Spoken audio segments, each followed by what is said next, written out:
हरे कृष्णा। शंका श्रद्धा को खा जाती है। जब इंसान के मन में डाउट्स आते हैं ना, आध्यात्मिक जीवन में, भक्ति जीवन में, जब हमारे जीवन में शंकाएं आती है ना, तो वो शंकाएं हमारे भक्ति को रोक देती है। वो शंकाएं हमारी भक्ति में हमको प्रगति नहीं करने देती है।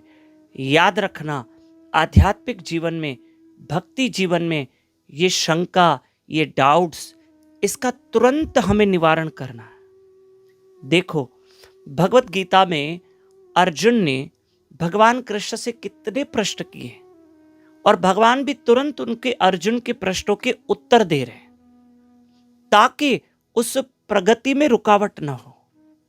यहां तक कि श्रीमद् भागवत महापुराण में राजा परीक्षित श्रीमन सुखदेव महाराज जी से कितने प्रश्न कर रहे हैं। हाँ, और श्रीमन सुखदेव महाराज जी राजा परीक्षित को हर प्रश्न का उत्तर दे रहे हैं और क्लियर करते जा रहे हैं। शंका पता कैसी होती है? दीमक की तरह। जैसे लकड़ी में दीमक लग जाता है ना, तो वो पूरे प्लाई को, लकड़ी को खाते जाता है, खाते जाता है, खाते जाता है, पता ही नहीं चलता। और वो दीमक ऐसे फैलता जाता है, बढ़ता जाता है कि वो पूरे अलमारी को खोखला बना सकता है।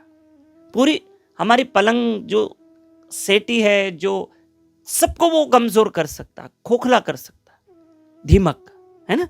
ऐसे शंका भी दीमक की तरह है।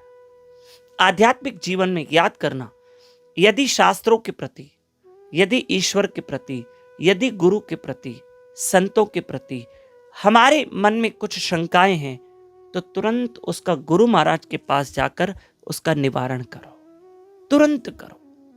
हर समस्या का हल है, आज नहीं तो कल है, लेकिन है सही। शंका दीमक की तरह है। जैसे दीमक लकड़ी को खा जाता है, प्लाई को खा जाता है, शंका हमारी श्रद्धा को खा जाती है। मैं सही कह रहा हूं। आध्यात्मिक जीवन में, भक्ति जीवन में शंका का जल्दी समाधान करो, जल्दी समाधान करो। हाँ, कभी आपने भगवत गीता पढ़ी, कभी आपने भागवत पुराण पढ़ी, आपको कोई शंका आई, तुरंत प्रश्न करो। अरे, गीता में भगवान श्री कृष्ण 4 अध्याय के 34वें श्लोक में कह रहे हैं कि अर्जुन, तुम गुरु के पास जाकर विनीत होकर उनसे जिज्ञासा करो। जाओ गुरु के पास विनीत होकर तुम अपनी जिज्ञासाएं कर सकते हो। तुम्हारी जो शंकाएं हैं, तुम्हारे अंदर जो जिज्ञासा है, तुरंत उसका समाधान करो। मेरी माताओं, शंका को अगर हम, मेरे भाइयों, अगर शंका को मन में जगह दी, शास्त्रों में कोई शंका निकली, या भगवत गीता पढ़ ली, या भगवान की लीलाएं सुनते हैं, मन में शंका आई, ऐसे कैसे? तुरंत उस शंका का निवारण करो, नहीं तो शंका फैलती जाएगी, फिर भक्ति छूटने का एक खतरा रहता। इसलिए शंका श्रद्धा को खा जाती है, शंका श्रद्धा को कमजोर कर देती। फिर लोग कहते हैं हमारा भगवान से विश्वास उठ गया। कभी कभी लोग आपको कहते हैं ना, हाँ हाँ और पूछो भगवान को, और करो। भक्ति करते करते भगवान न करे जीवन में कोई दुख आया, तकलीफ आई, तो लोग ऐसे भी कहते हैं, आपको कहते होंगे और करो भक्ति, और करो। देखो तुम्हारे जीवन में दुख आया तो हमारे मन में और शंका आ जाती। इसलिए शंका का जल्दी निवारण करो। एक विशेष सूचना, ये कथा तो आगे फॉरवर्ड करेंगे, पर एक विशेष सूचना, प्लीज एक रिक्वेस्ट, मेरी बात सुनिए कि परसों 29 तारीख से पितृपक्ष शुरू है।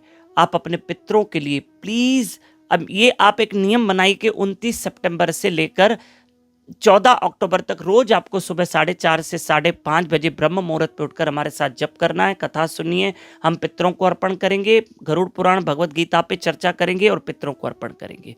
हाँ, और यूट्यूब चैनल दामोदर दास पे लाइव रहकर। दूसरी सूचना हमारी, ध्यान से सुनना, कि वो चलो मैं कल बता देता हूं। हरे कृष्ण।